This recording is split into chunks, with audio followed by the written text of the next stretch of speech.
Magandang umaga ng Miyerkules po sa inyong lahat at narito na ang ating weather update ngayong August 21, 2024. Sa ating latest satellite images, makikita natin na itong southwest monsoon o hanging habagat ay nakakaapekto partikular na lang dito sa may dulong bahagi na ating bansa. Halos wala na itong masyadong epekto pa sa ating kapuluan. Samantala, yung low pressure area na ating minonitor kahapon, ito ay nasa labas na ng Philippine Area of Responsibility. Hindi na rin ito makakaapekto sa ating bansa at kahit hanggang ngayon po, malit pa rin tsansa na ito ay maging bagyo. So sa ngayon nga, easterlies o yung hangin na nagmumula sa karagatang Pasipiko mula sa silangan ang siyang pinaka nakakaapekto partikular na dito sa may area ng eastern Visayas kasama din yung eastern Mindanao. So ngayong araw inaasahan natin malaking bahagi ng ating kapuluan ay makakaranas ng generally fair weather. Mainit na tanghali pa rin ang mararanasan lalong-lalo sa may area ng Luzon habang malaki yung chance ng mga pag-ulan, pagkidlat, pagkulog sa hapon hanggang sa gabi dulot yan ng mga localized thunderstorms.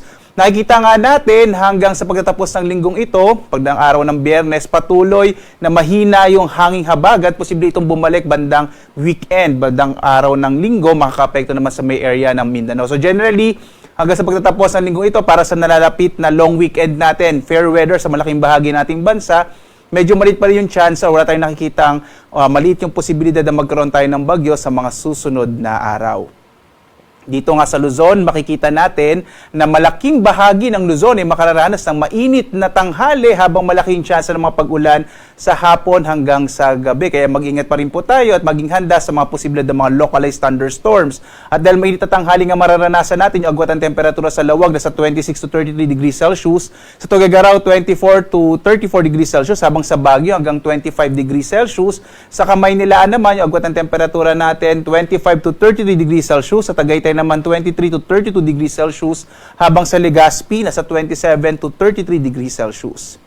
At malaking bahagi din ng Palawan ay makararanas sa mga isolated rain showers and thunderstorms. Agwat ang temperatura sa Kalayaan Islands 26 to 32 degrees Celsius, habang sa Puerto Princesa hanggang 33 degrees Celsius.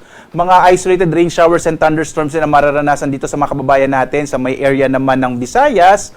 Ang agwat ng temperatura sa Iloilo 25 to 33 degrees Celsius, sa Cebu hanggang 32 degrees Celsius, habang sa Tacloban 27 to 33 degrees Celsius.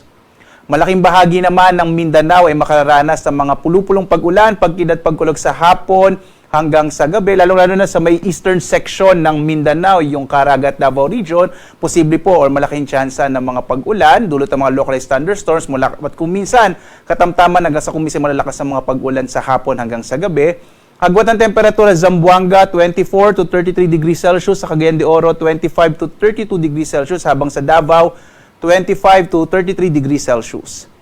At sa ngayon nga, wala pa rin tayong nakataas sa gale warning sa anumang bahagi ng ating bansa. At ibig sabihin nito, ligtas sa pumalaot ang mga sakyang pandagat, malilit ang mga bangka sa mga baybayin ng ating kapuluan.